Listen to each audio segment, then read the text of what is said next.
అధ్యక్షత వహిస్తున్నటువంటి పెద్దలు భారతీయ జనతా పార్టీ ఖమ్మం జిల్లా రథసారథి సోదరులు కోటేశ్వరరావు గారు, వన్ నేషన్ వన్ ఎలక్షన్ కార్యక్రమానికి ఈ జిల్లా బాధ్యత నిర్వహిస్తున్నటువంటి సోదరుడు మిత్రుడు ఉదయ్ ప్రతాప్ గారికి,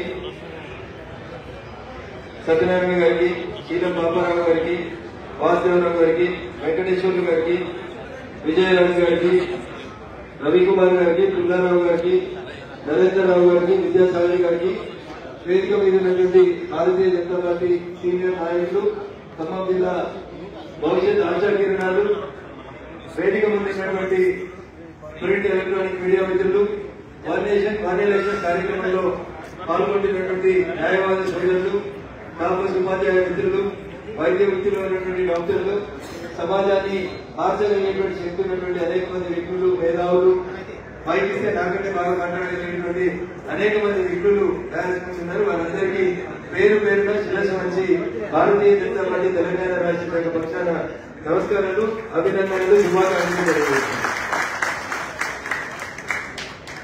అన్న ఒక పక్క మాట్లాడమని ఇంకొక పక్క సమోసాలు ఛాయ్ ఇస్తే మీటింగ్ డిస్టర్బ్ అవుతుంది. ఏదైనా ఒకటి నడిస్తే బాగుంటుంది. మనిషి రెండు పనులు ఒకటేసారి సైమల్టేనియస్ గా చేయాలంటే కొంచెం ఇబ్బంది. అయితే నోరన్నా నడవాలి, లేకపోతే వినడం అనే చెవులన్నా నడిస్తే బాగుంటుంది. సో ఖమ్మం వాళ్ళు మంచి చైతన్యవంతులైనటువంటి జిల్లా ఖమ్మం జిల్లా, అనేక పోరాటాలకి అడ్డా. కాబట్టి రెండు పనులు కూడా ఒకటేసారి చేస్తారని అనుకున్నటువంటి మా జిల్లా అధ్యక్షుడు, అందుకని రెండు సైమల్టేనియస్ గా నడిపించాం. అలా వెనకాల కుర్చీలు లేనటువంటి నిధులు కుర్చీలు వస్తున్నాయి, కొంచెం దయచేసి 20 నిమిషాల కంటే ఎక్కువసేపు నేను మాట్లాడేది లేదు. అందుకని ఒక 20 నిమిషాలు దయచేసి ఓకే ఉండాల్సిందే విజ్ఞప్తి చేస్తున్నాను. నాకు కూడా 2 సెల్ ఫోన్లు ఉన్నాయి. చాలా మంది ఇంకా సెల్ ఫోన్లలో వాట్సాప్ లలో ఫేస్బుక్ లలో ఉన్నారు. ఒక 20 నిమిషాలు మీ సెల్ ఫోన్ జేబులో పెట్టుకుని సైలెన్స్ మోడ్ లో పెట్టండి. వన్ నేషన్ వన్ ఎలక్షన్, ఒక దేశంలో ఒకటే ఎందుకు ఉండాలి? ఉండాలా ఉండాలా ఎందుకు ఉండాలని చాలా మంది అడుగుతున్నారు. మన దేశంలో మంచిని ఆస్వాదించిన వాళ్ళ కంటే ఎక్కువ నెగటివ్ గురించి ఆలోచించిన వాళ్ళు ఎక్కువ. వన్ నేషన్ వన్ ఎలక్షన్ మంచిదే, కానీ నరేంద్ర మోడీ చెప్తే ఆయనకు పేరు వస్తుంది కదా. కాబట్టి మేము దీన్ని వ్యతిరేకించాలి. నరేంద్ర మోడీ గారు రైట్ అంటే మేము లెఫ్ట్ అన్నారు, నరేంద్ర మోడీ గారు లెఫ్ట్ అంటే మేము రైట్ అన్నారు. ఆయన తూర్పు పోదామన్నాడు అనుకో, లేదు మనం పడవటికెళ్ళి మొదలు పెడతామన్నారు. ఇట్లా ఈ దేశంలో ఏది ఈ దేశ హితం కోసం పనిచేస్తున్నటువంటి అంశాన్ని పక్కన పెట్టున్నాయి. భారతీయ జనతా పార్టీకి పేరు రావద్దు, నరేంద్ర మోడీ గారికి పేరు రావద్దు, భారతదేశానికి పేరు రావద్దు. ఇది ఈ దేశంలో ఉంటున్నటువంటి కొంతమంది దుర్మార్గుల ఆలోచన. కానీ డాక్టర్ బిఆర్ అంబేద్కర్ గారు రాసిన రాజ్యాంగం ఏం చెప్తుంది? మెజారిటీ ఈజ్ లా అని చెప్తుంది. ప్రజాస్వామ్యం అర్థం ఏం చెప్తుంది? ప్రజల కొరకు ప్రజల చేత ప్రజలే ఎన్నుకున్నటువంటి పాలకుడు ఈ దేశాన్ని పాలిస్తాడు, ఈ దేశానికి ఏ అవసరమో అదే నిర్ణయాన్ని భారత పార్లమెంట్ లోపల తీసుకోవడం జరుగుతుంది అని చెప్తారు.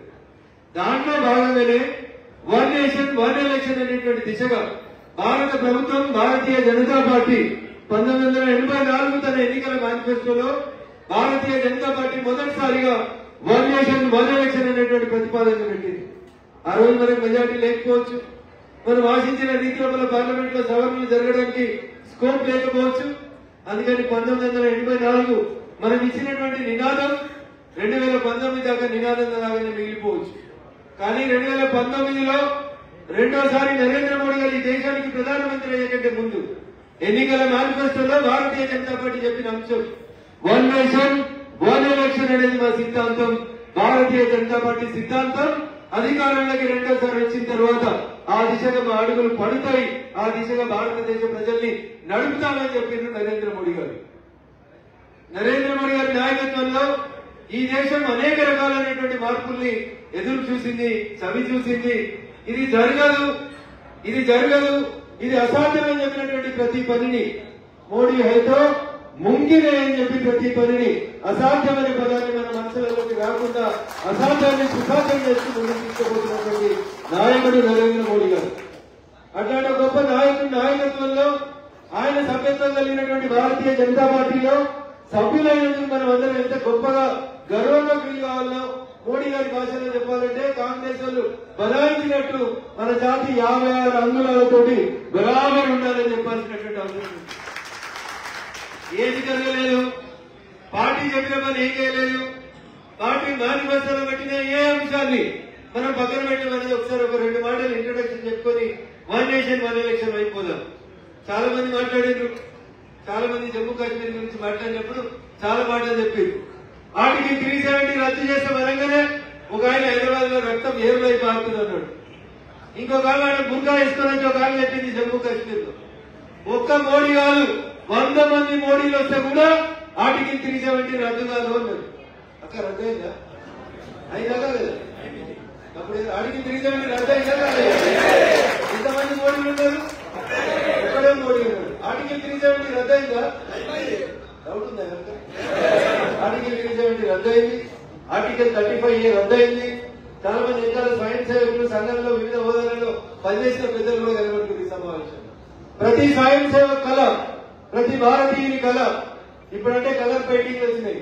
వెంకయ్య నాయుడు గారు ఈ దేశానికి ఉపరాష్ట్రపతిగా చేసినటువంటి వెంకయ్య నాయుడు గారు లాంటి పెద్దలు భారతీయ జనసంఘ్ భారతీయ జనతా పార్టీలో పనిచేసిన తొలి నాళ్లలో తెల్ల గోడల మీద దాస్తో రాష్ట్రాలు ఒక దేశం ఒకటే ప్రధానమంత్రి ఒకటే జెండా ఒకటే రాజ్యాంగం ఉండాలి.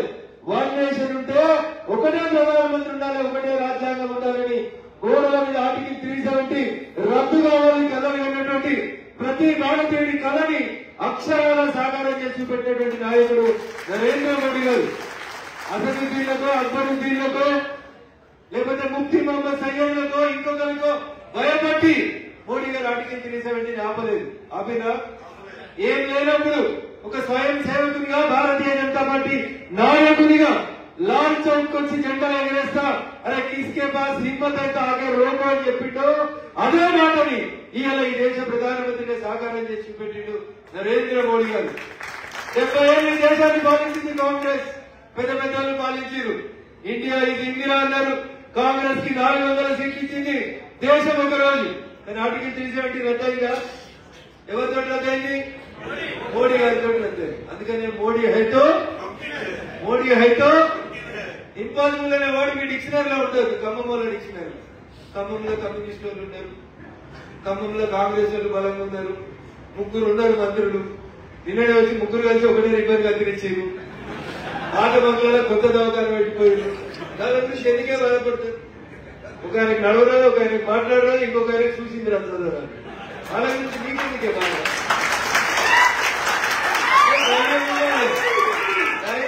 అంటున్నా ఎవడినైనా కొడతాం, ఎవడైతే నాకేం చేయాలి. మాకు ఎవరైనా వెళ్ళాక 100 కిలోలంటే భయపడతామా? 100 కాదు 200 అయితే అందులో అరేస్తే 100 కిలో అని చెప్పాలి.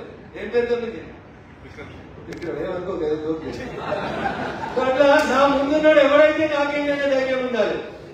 నా ముందున్నాడు ఎవడైనా సరే అది తుమ్మనడా లేకపోతే ఇంకోటా ఏంటంటే దేనికి భయపడాల్సిన అవసరం లేదు. నేనే గెలుస్తా. ఈ కాన్ఫిడెన్స్ మీ ఖమ్మంలోకి ఉండాలి. నాకు ఆ విశ్వాసం ఉంది. వచ్చే ఎన్నికలలో ఖమ్మంలో ఉన్న 14 సీట్లని మేము గెలుస్తామని చర్చలేదు.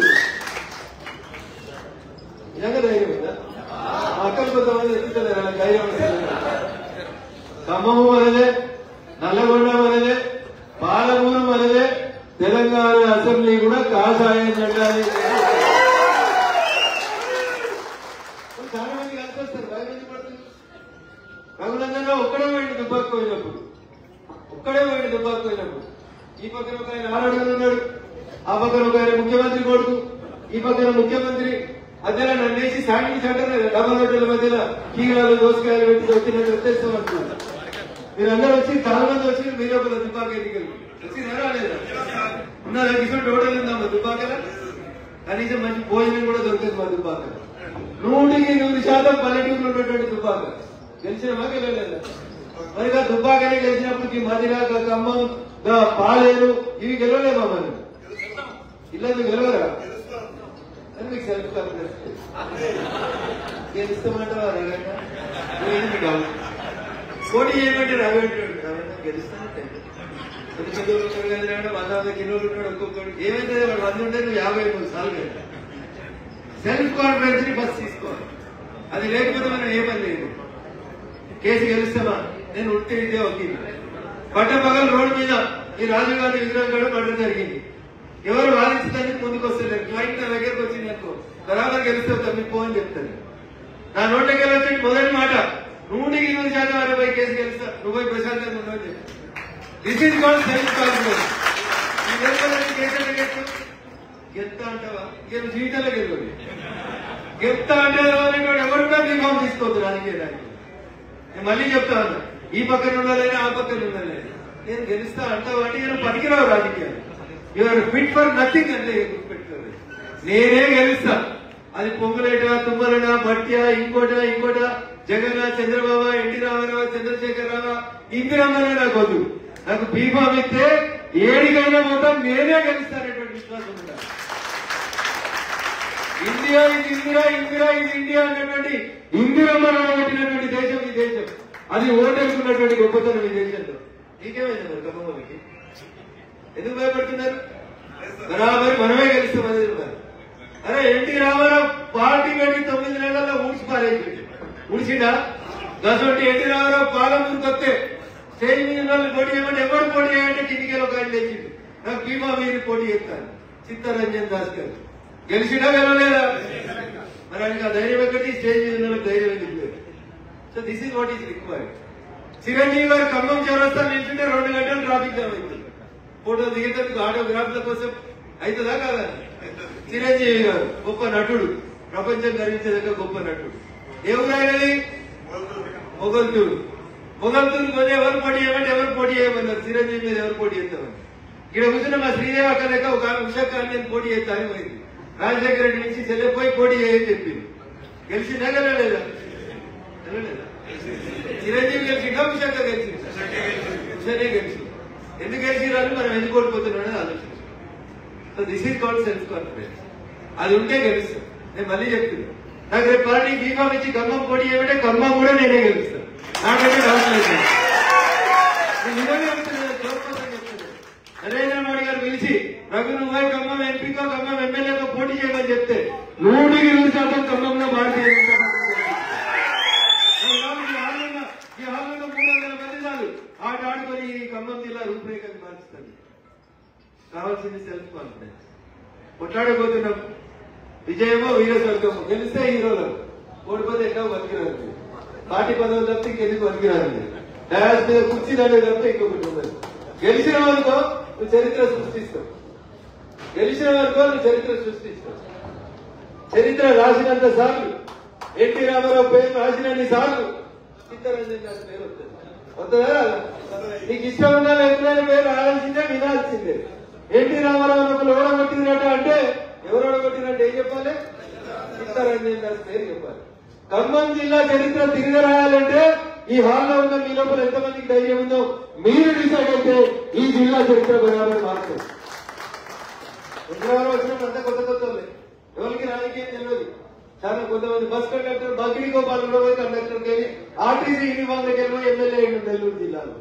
మరి ఖమ్మంకేమైతే ఇన్నిసార్లు వచ్చి నేను ఎమ్మెల్యే వచ్చి ఆఖరికి ఎంపీ కూడా రావడం మొదలు పెట్టి గెలిస్తామా గెలవమా? ఇంకా డౌట్ ఉందా? ఇంకా డౌట్ ఉంటే నేను మిమ్మల్ని భగవంతుడు కూడా కాపాడలేదు, మోడీ కూడా కాపాడలేదు. సో ఫస్ట్ మనకు కావాల్సింది సెల్ఫ్ కాన్ఫిడెన్స్. నెక్స్ట్ కావాల్సింది ఏంటి? ఒక గోల్ ఫిక్స్ చేసుకోవాలి.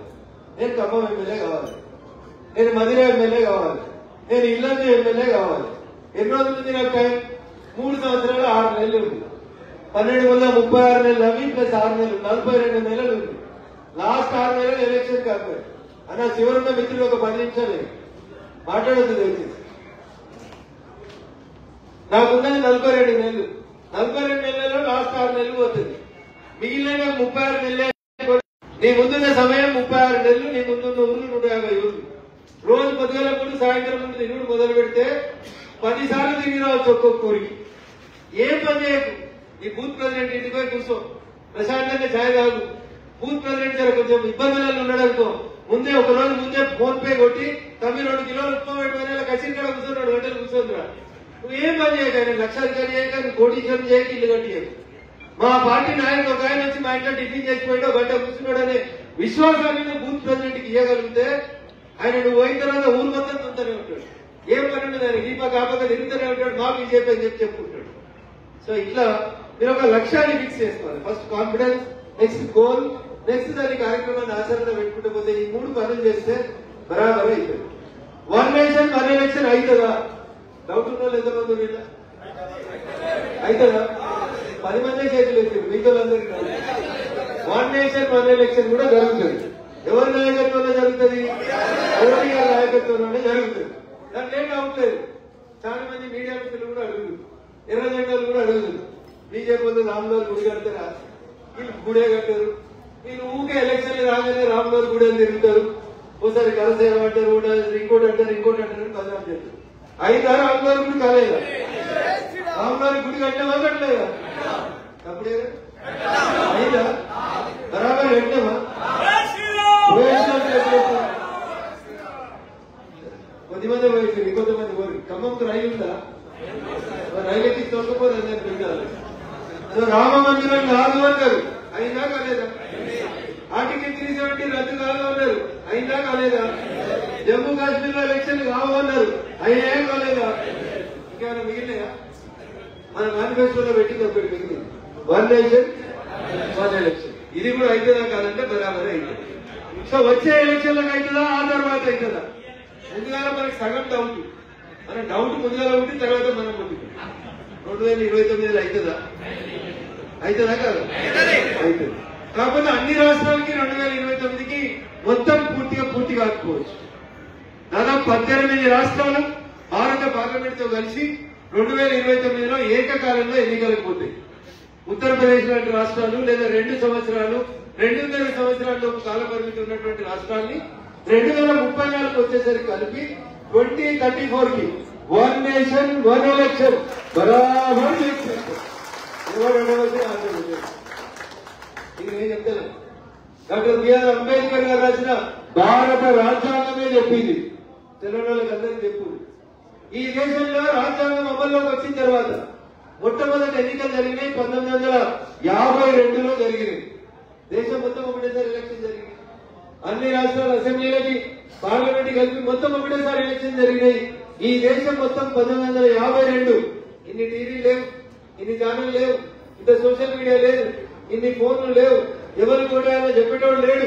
అయినా 1952లో కాశ్మీర్ నుంచి మొదలుకుంటే కన్యాకుమారి దాకా ఒకటేసారి అసెంబ్లీకి పార్లమెంట్లకు ఎన్నికలు జరిగినాయి. 1952లో జరిగినాయి, 1957లో జరిగినాయి, 1962లో జరిగినాయి, 1967లో కూడా జరిగినాయి. ఇంత విద్య లేనప్పుడు, ఇంత లిటరసీ లేనప్పుడు, ఇంత టెక్నాలజీ లేనప్పుడు, ప్రజలలో ఇంత చైతన్యం లేని రోజు భారతదేశం 1952, 57, 62, 67 ఈ 4 సార్వత్రిక ఎన్నికల్ని పార్లమెంట్ తో సహా దేశంలో ఉన్న అన్ని రాష్ట్రాలు కలిపి ఒకటేసారి ఎన్నికలు చేసింది. అప్పుడే జరిగిన 50 ఏళ్ళ 70 ఏళ్ళ కింద. ఇప్పుడెందుకు జరిగాయి? జరుగుతాయా? జరగాలి. ఇప్పుడు పాకిస్తాన్ ఏం చేస్తుందో నీ సెల్ ఫోన్ లోనే కనబడుతుంది. భారత సైన్యం జవాబు ఎట్టిస్తుందో నీ సెల్ ఫోన్ లో కనబడుతుంది. ప్రపంచం చిన్నగా అయిపోయింది. కనబడుతుందా? కనబడతలేదా? చాలా మంది చదువుతున్న ఓట్లేయారు. 90 ఏళ్ళ ముసలాం ఓటేస్తుంది. నేను ఈనాడులో కొంతకాలం రిపోర్టర్గా పనిచేశాను. ఒకసారి ఒక 95 సంవత్సరాల ముసలామని మంచం మీద మందలు పట్టుకొని తీసుకొచ్చి మంచానికి 4 కోర్లు ఉన్నట్టు 4 పట్టుకొని ముసలామని ఓటేసి అందుకు తెచ్చింది. ఎందుకవా ఈ వయసులో నీకెందుకవా ఓటేసే కార్యక్రమం అంత బాధ ఎందుకు పడుతూ వచ్చినావా? 90 ఏళ్ళ ముసలావా నువ్వు ఏం చేస్తే ఏకపోతే ఏంటవా అని అడిగింది. బిడ్డ ఓటేయకపోతే జనాభా లెక్కలో లేనట్టే కదా బిడ్డ. ఓటేయకపోతే నేను దేశంలో బతుకున్నట్టు లెక్క కాదట కదా బిడ్డ, అందుకని ఓటేస్తుంది అని చెప్తాను. చాలా మంది మనల్ని బాగా చదువుకుంటారు, ఇటువంటి పెద్ద పెద్ద బంగ్లాలు ఉంటారు, పెద్ద పెద్ద కార్లు ఉంటాయి, చాలా పెద్ద ఉద్యోగాలు చేసుకుంటారు. ఓటేయమంటే ఆ రోజు హాలిడే అయినా ఎంజాయ్ చేస్తారు. మనం భార్య పిల్లలు తీసుకొని సినిమాలు పోతారు. వీళ్ళు ఈ దేశంలో ఉన్నాడు అవసరమా లేదా అని ఒకసారి ఆలోచించాలి. మనం అవసరమా? ఓటేయడం ఈ దేశంలో ఉన్నాడు అవసరమా? అవసరం లేదు కదా. ఇగో ఇది మీ నినాదంగా పోవాలి. రేపటి ఈ దేశం బాగుండాలంటే మనందరం ఓటేయాలి. ఇది రఘునందన్ చెప్పలేదు, డాక్టర్ బిఆర్ అంబేద్కర్ గారు చెప్పారు. 1,00,000 కోట్లున్న జగన్మోహన్ రెడ్డికి ఒకటే ఓటు, ఏం పైసలు లేని రఘునందన్ రావు ఓటు విలువ కూడా జగన్మోహన్ రెడ్డి గారి ఓటుతో సమానం. గిరిజన దాండాల్లో ఉన్న గిరిజన బిడ్డ ఓటుకి ఎంత విలువ ఉంటుందో అగ్రకులంలో ఉన్నటువంటి ఒక బ్రాహ్మణోత్తమైన ఓటు విలువ కూడా అంతే ఉంటుంది అని చెప్పింది. చెప్పండి. అది మొగల ఆడోళ్ళ, ఈ వర్గం ఆ వర్గం, ఈ రంగు ఆ రుచి ఏం లేకుండా irrespective of caste, creed, race, region, religion ఈ గడ్డ మీద పుట్టిన ప్రతి ఒక్కరికి ఒకటే ఓటు, ఆ ఓటు విలువ అందరికీ సమానం. ఓటు విలువ సమానమైంది రకమైన మీకు డౌట్ రావచ్చు. భారత రాష్ట్రపతికి ఎన్నికలు జరిగితే ఉత్తరప్రదేశ్ ఎమ్మెల్యే ఓటు విలువ ఒక రకంగా ఉంటుంది, తెలంగాణ ఎమ్మెల్యే ఓటు విలువ ఒక రకంగా ఉంటుంది, మధ్యప్రదేశ్ ఎమ్మెల్యే ఓటు విలువ ఒక రకంగా ఉంటుంది, ఆ జనాభాలో ఆ రాష్ట్రంలో ఉన్న జనాభాలను బట్టి ఆ రాష్ట్రంలో ఉన్నటువంటి ఎమ్మెల్యేలు వేసేటువంటి ఓటుకి విలువ పెరుగుతుంది. కానీ అంబేద్కర్ గారు అట్లా చెప్పలే.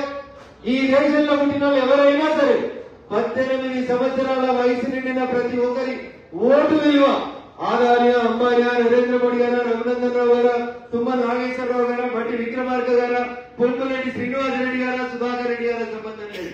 అందరి ఓటు విలువ ఒకటేనా? అంత గొప్ప రాజ్యాంగాన్ని రాసినటువంటి డాక్టర్ బిఆర్ అంబేద్కర్ గారి కళ ఈ దేశం ప్రజాస్వామ్య దేశంగా వర్తిల్లాలి, ప్రజల చేత ప్రజల కొరకు ఎన్నుకోబడినటువంటి వ్యక్తులే ఈ దేశాన్ని పాలించాలని అంబేద్కర్ గారు కోరుకుంటున్నారు. నరేంద్ర మోడీ గారి నాయకత్వాన్ని ఈ దేశ ప్రజలు మూడోసారి కంటిన్యూస్ గా రావాలని కోరుకున్నారు. ఒక్కసారి గెలిస్తే రెండోసారి గెలవడమే కష్టం సర్పంచ్ గా. ఈ ఎమ్మెల్యే ఎంపీలు అయితే మర్చిపోదు. అట్లాంటి రోజులలో ఆసేటి హిమాచలం, కాశ్మీర్ నుంచి కన్యాకుమారి దాకా, రకరకాల పార్టీలు, రకరకాల భాషలు, రకరకాల సంస్కృతులు, భిన్నత్వంలో ఏకత్వాన్ని చూపిస్తూ ఈ దేశాన్ని మూడోసారి ఏకతాటిగా గెలిచి ఒకే ఒక వ్యక్తి దేశాన్ని ప్రధానమంత్రిగా నడుస్తున్నాడు. అది గౌరవనీయులు నరేంద్ర మోడీ గారి నాయకత్వం. ఏం చెప్తున్నాయన? 1952, 1957, 62, 67 జరిగినట్టు ఈ దేశానికి ఒకటేసారి ఎన్నికలు పెడదామని అడుగుతుంది.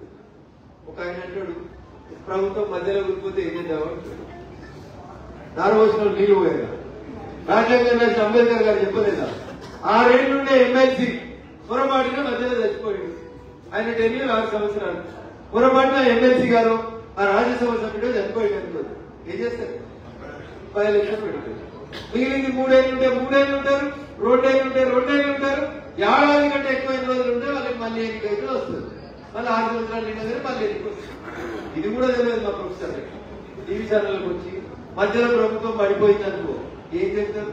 మళ్ళీ ఎలక్షన్లు పెడతారు, మిగతా కాలం ఏం చేస్తారు? రైతు తెలంగాణలో కొబ్బరి అనుకుంటాయా? అప్పుడే ఇది మేజర్ డౌట్. ఏమన్నా ఈ మధ్యలో కూర్చుంటే ఏమైతుంది? కిచెడీ ప్రభుత్వాలు రావాలి, ఈ దేశం వీక్ ఉండాలి, ఈ దేశ ప్రభుత్వాలు వీక్ ఉండాలని కోరుకునేటువంటి పెద్ద మనుషులు చెప్తారు. మధ్యలో కూలిపోయింది అనుకో ఏం చేస్తారు? ఇల్లు కూలిపోతే ఏం చేస్తారు? కట్టుకోవా? రిపేర్ చేయవా?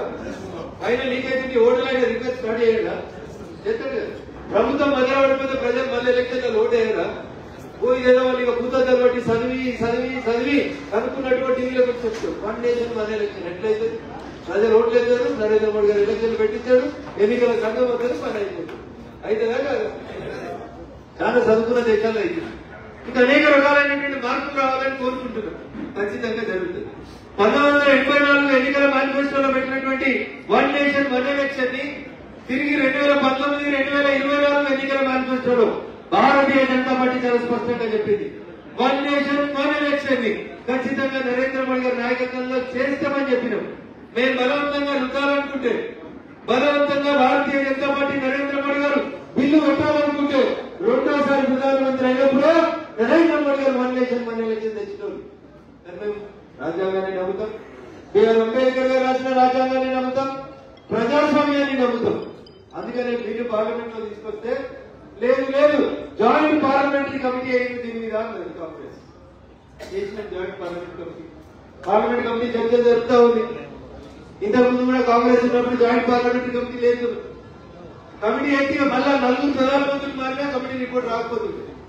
కానీ ఇలా నరేంద్ర మోడీ గారి నాయకత్వంలో కమిటీ వేస్తే 16 నెలలు, 18 నెలలు, 24 నెలలలో నివేదిక రావాలంటే బరాబరి లెక్క పెట్టి నివేదిక తీసుకొచ్చి ఇస్తా ఉన్నారు. ఇట్లాంటి వాళ్ళని అట్లాంటి వాళ్ళు అమాయకులు పెట్టలేదు. అందుకంటే ముందు కమిటీ వేసినాం. గౌరవనీయులు డాక్టర్ రామ్నాథ్ కోవింద్, ఈ దేశ అధ్యక్షుడిగా పనిచేసినటువంటి రామ్నాథ్ కోవింద్ గారి నేతృత్వంలో భారత ప్రభుత్వం నరేంద్ర మోడీ గారి నాయకత్వంలో ఒక కమిటీ వేసి 1 నేషన్ 1 ఎలక్షన్ పెడితే ఏమి ఇబ్బందులు వస్తాయి, వచ్చే ఇబ్బందులను ఎట్లా ఎదుర్కోవాలని అడిగితే వారు దేశంలో ఉన్నటువంటి అందరు ఇంటలెక్చువల్స్ తోటి, ఈ పార్టీ ఆ పార్టీ అని చూడకుండా అందరు ఇంటలెక్చువల్స్ తోటి చర్చించి ఒక పెద్ద గ్రంథమే తయారైంది. సుమారు 6000 పేజీలతో తీసుకొచ్చి భారత ప్రభుత్వానికి సబ్మిట్ చేసిన తర్వాత పార్లమెంట్ లో బిల్లు పెడదామన్నప్పుడు 1 నేషన్ 1 ఎలక్షన్ మీద పార్లమెంట్ స్టాండింగ్ కమిటీకి పంపుకున్నారు. పార్లమెంట్ స్టాండింగ్ కమిటీ కూడా పంపారు.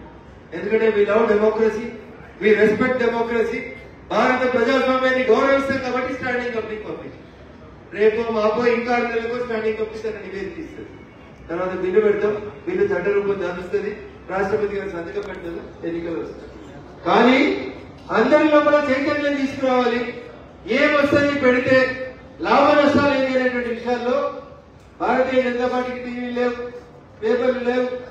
ఎన్టీవీ, ఈటీవీ, మీ టీవీ, మా టీవీ, టీవీ 9, 1, 2, 3, 4, 5 ఎవరు మనోళ్ళు కాదు.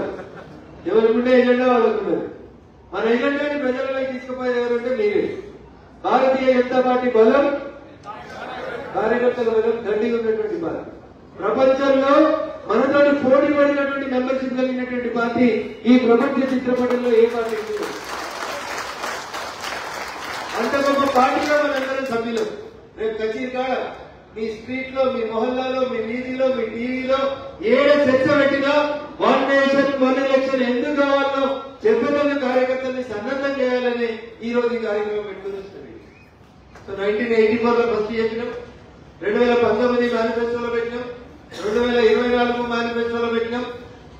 భారత ప్రజాస్వామ్య నిపుణులందరితో చర్చించేందుకు మాజీ రాష్ట్రపతి గౌరవనీయులు రామ్నాథ్ కోవింద్ గారి నేతృత్వంలో కమిటీ వేసినాం.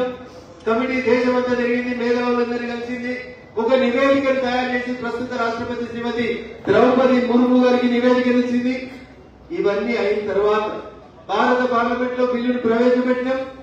జాయింట్ పార్లమెంటరీ కమిటీకి పంపమంటే పంపింది. ఆ జాయింట్ పార్లమెంటరీ కమిటీ అన్ని పార్టీలతోటి దేశంలోని అందరి ప్రజలతో చర్చ జరుపుతాం. వాళ్ళు వచ్చిన తర్వాత మళ్ళీ బిల్లు వస్తుంది. మరొక బిల్లు చర్చకు వచ్చింది. రాత్రి 2 దాకా కూర్చున్నాం లోక్సభ, రాజ్యసభ తెల్లారు 4:30 దాకా కూర్చున్నాం. ఎవరు మాట్లాడలేదు మాట్లాడమన్నాం. ఓట్లు ఇస్తామన్నారు, ఓట్లు వేయమన్నాం. డివిజన్ అడుగుతామన్నారు, డివిజన్ అడుగుమన్నాం. అమెండ్మెంట్స్ ఇస్తామన్నారు, అమెండ్మెంట్స్ ఇవ్వమన్నాం. అన్ని అయిపోయాక ఓట్లు అయింది. పాస్ అయ్యేది మీరు పాస్ కాలేదు. అయిందా? ఇది కూడా అంతే. ఇది కూడా అంతే అవుతుంది. ఇదే పార్లమెంట్ కదా, 18వ పార్లమెంట్. గదే నరేంద్ర మోడీ, గదే రాహుల్ గాంధీ. గదకంటే కొత్తగా అంటారా మధ్యలో ఏమన్నా అయితే ఒక ఇద్దరు వస్తుంది కూర్చొని. అంతకు మించి కొత్తగా అయితే ఎవరు రాదు. 18వ లోక్సభకి ఇట్లే ఉండదు, పార్టీల బలాలు ఇట్లే ఉంటాయి. మొన్నటి బిల్లుకి ఏమైందో రేపటి బిల్లు కూడా గంతే చేయకూడదు, ఏం తేడా రాదు. సో అప్పుడు వాళ్ళు అడుగుతున్నటువంటి అంశాలు 2.5 ఏళ్లకు ప్రభుత్వం కూలిపోతే ఏం చేస్తారు, మిగతా 2.5 ఏళ్ళకి ఏం చేస్తారు. సీదా సీదా మూతోడు జవాబు చెప్పాలి. మళ్ళా కూలిపోయినందుకు ఏం చేస్తారు? ఏడాది లోపల ఉంటే రాష్ట్రపతి పాలన పెడతాం, ఏడాది కంటే ఎక్కువ కాలం ఉంటే మళ్ళీ ఎన్నికలు పెడతాం. ఎమ్మెల్సీని ఉదాహరణగా చెప్తున్నాం. ఒక ఎమ్మెల్సీ గారు, ఒక రాజ్యసభ సభ్యుడు పొరపాటున మధ్యలో ఏమున్నాయి ఆ సీట్ ఖాళీ అయింది అనుకో, ప్రభుత్వం ఫిక్స్డ్ పీరియడ్ కోసం చేస్తుంది. అట్లా తెలంగాణ అసెంబ్లీ అయినా, ఆంధ్రప్రదేశ్ అసెంబ్లీ అయినా, తమిళనాడు అసెంబ్లీ అయినా, భారత పార్లమెంట్ అయినా అనివార్య పరిస్థితులలో ఒకవేళ మధ్యంతరంగా కూలిపోవాల్సిన పరిస్థితులు వస్తే కూలిపోతే మిగిలిన ఎన్నికలకి ఎన్నికలు పెడతారు. నేను ఇబ్బంది మీ ఊళ్ళో పొరపాటు మీ సర్పంచ్ గారికి ఏమైనా చనిపోయింది అనుకోరు, ఎలక్షన్ పెడతారా పెట్టరా? అప్పుడే ఇది కూడా ఎమ్మెల్యే గారికి ఏమైనా అయింది అనుకోరు, పెట్టరా? బై ఎలక్షన్ వస్తారా రాదు, ఇది కూడా పెడతాయి. సింపుల్ ఆ సింపుల్ ఆ సింపుల్. ఏడొస్తాయి. ఓటింగ్ మిషన్లు ఉన్నాయా? అంతమంది మిలిటరీ ఉన్నారా? అరే వారి 1952లో 200 ఏళ్ళు ఆంగ్లేయులతో కొట్లాడి స్వతంత్రం వచ్చిన 5 ఏళ్లకే ఓటు వేయమంటే నేను ఇందాక చెప్పిన 90 ఏళ్ళ ముసలమ్మలు కూడా ఓటేసింది. ఏదేమైంది? చైతన్యం వచ్చింది, చదువు వచ్చింది, రోడ్డు రవాణా వ్యవస్థ పెరిగింది, పోలింగ్ కేంద్రాల సంఖ్య పెరిగింది, టెక్నాలజీ పెరిగింది, పార్టీలు పెరిగినాయి, సోషల్ మీడియా పెరిగింది, పేపర్లు పెరిగినాయి. 1983లో ఎన్టీ రామారావు గారు పార్టీ పెట్టినప్పుడు ఒకటే పేపర్ ఉంటుండే ఈ రాష్ట్రంలో. పొద్దుగా 9కి వస్తుండే మా ఊరికి పేపర్ రావాలంటే. కసికాడ విషయం ఒకటే పేపర్ అందరం చదువుతుంది 1983లో. ఇవాళ ఇంటర్నెట్ పేపరు, వెబ్ పేపరు, ఈ పేపరు, ఆ పేపరు, గల్లీకో పేపరు, కిరణము, వెలుగురు, వెలుతురు, ఖమ్మము, లోకల్ టైమ్స్, ఎన్నుడే 6,000 పేపర్లు వచ్చింది. ఇలా జనానికి ఓటేసిన కష్టమైందా? అప్పుడు అందుకనే బరాబరి మీరెందుకు చేస్తారు? నేనే చేస్తాను. ఎందుకంటే ఈ దేశం బాగుండాలని కోరుకునేటోళ్ళం మేము, ఎన్నికల ఖర్చు తగ్గాలని కోరుకునేటోళ్ళం మేము. ఊగే ఎలక్షన్, మాట్లాడితే ఎలక్షన్. తెలంగాణ ఎలక్షన్ కానీ 6 నెలలకు ఆంధ్రప్రదేశ్ ఎలక్షన్, ఆంధ్రప్రదేశ్ ఎలక్షన్ అయిన 6 నెలలకు కర్ణాటక ఎలక్షన్, కర్ణాటక ఎలక్షన్ అయిన 6 నెలలకి రాజస్థాన్ ఎలక్షన్, రాజస్థాన్ ఎలక్షన్ అయిన 6 నెలలకు ఛత్తీస్గఢ్ ఎలక్షన్. దేశంలో ప్రతి 6 నెలలకి ఏదో ఒక రాష్ట్రంలో ఎలక్షన్లు రావాలి. ప్రధానమంత్రి గారు ఎలక్షన్ల కోసమే ఈ పని చేసుకుని బదలాం చేయాలి. రొటీన్ పని చేసుకుంటూనే పోతున్నాం మనం, కానీ రొటీన్ పని కూడా వచ్చి పాల్గొంది. అందుకని వన్ నేషన్ వన్ ఎలక్షన్ వస్తే దేశ జీడిపిలో దాదాపు 2% ఖర్చు మిగులుతుంది. వన్ నేషన్ వన్ ఎలక్షన్ ఒకసారి వన్ నేషన్ వన్ ఎలక్షన్ అంటే కొందరు అడుగుతారు ward member, sarpanch, MPTC, MLA, MP అన్ని ఒకటేసారి పెట్టారు. అట్లా చెప్తలేదు వన్ నేషన్ వన్ ఎలక్షన్. ఎమ్మెల్యేలకి ఎంపీలకి దేశం మొత్తం కాశ్మీర్ నుంచి కన్యాకుమారి దాకా అన్ని రాష్ట్రాలకి ఒకటేసారి ఎలక్షన్ కంప్లీట్ చేస్తారు. ఈ ఎన్నికలు పూర్తయిన తర్వాత 100 రోజులలో దేశంలో ఉన్నటువంటి స్థానిక సంస్థలు అన్నింటికి కూడా బిఫోర్ 100 days అన్నింటికి ఎలక్షన్స్ పూర్తి చేస్తారు. ఇది సెకండ్ స్టెప్. ఏం ఇబ్బంది ఉంటుంది? కొత్త ఎమ్మెల్యే వస్తాడు, కొత్త ఎంపీ వస్తాడు, కొత్త ముఖ్యమంత్రి వస్తాడు, కొత్త ప్రధానమంత్రి వస్తాడు. ప్రభుత్వాలు ఉంటాయి, ప్రభుత్వాలు ఎన్నికలు నిర్వహిస్తాయి. దీంట్లో కూడా ఏమైనా ఇబ్బంది కనబడుతుందా? ఖర్చు తగ్గే అందరు సర్పంచులు వచ్చి 5 నెలలు మంచిగా ఎమ్మెల్యే, ఎంపీ, సర్పంచ్ అందరి నుంచి మంచిగా పనిచేస్తుంది. ఊరు బాగా ఏం బాగుంటుందో అంత కలిసి చేస్తుంది. దీన్ని ఎవరు కడుపుని వస్తుందా? ఎవరికి ఇబ్బంది లేదు. ఇబ్బంది ఎందుకు? ఇందాక చెప్పినట్టు ఎవరు చేస్తున్నారు వీళ్ళు? బీజేపీ చేస్తుంది. ఏ పార్టీ చేస్తుంది? భారతీయ జనతా పార్టీ చేస్తుంది. ప్రధానమంత్రి ఎవరు? నరేంద్ర మోడీ గారు. వీళ్ళు రైట్ అంటున్నారు కదా, మనం లెఫ్ట్ అంటారు. అందుకనే లెఫ్ట్ పార్టీలని ఈ దేశంలో ప్రజలు ఎడమచేకి ఏం నిలుస్తామో మీకు తెలుసు. ఏం నిలుస్తారు? లెఫ్ట్ ని ఎప్పుడో లెఫ్ట్ చేసిరు ప్రజలు.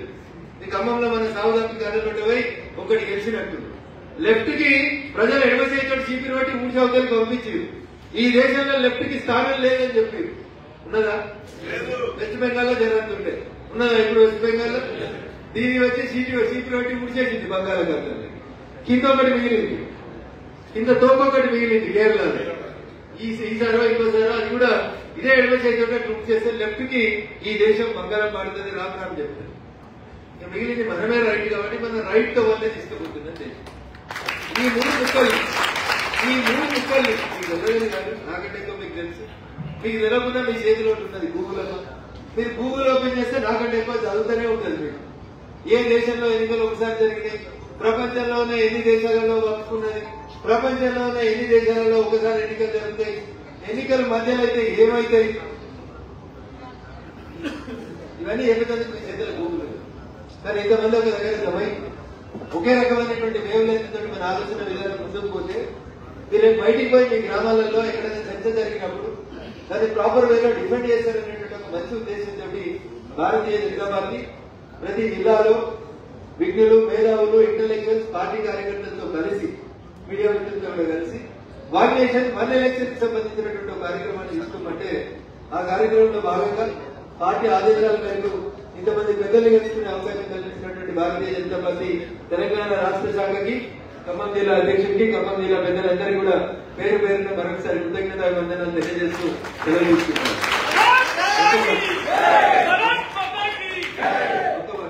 దీనికి 2/3 మెజార్టీ కావాలి. ఇంకోటి అవసరం లేదు 2/3 మెజార్టీ. దీనికి 2/3 మెజార్టీ కావాలండి. సింపుల్ మెజార్టీ తోటి బిల్ పాస్. రాజ్యాంగ సమర్థనలు కావాలి.